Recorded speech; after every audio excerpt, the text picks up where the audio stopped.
قال رب إني دعوت قومي ليلا ونهارا فلم يزدهم دعائي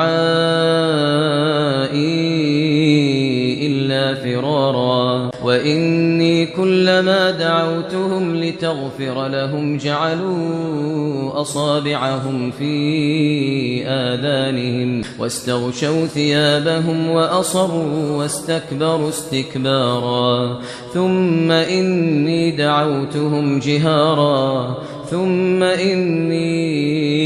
أعلنت لهم وأسررت لهم إسرارا فقلت استغفروا ربكم إنه كان غفارا يرسل السماء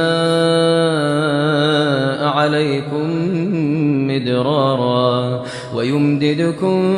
بأموال وبنين ويجعل لكم جنات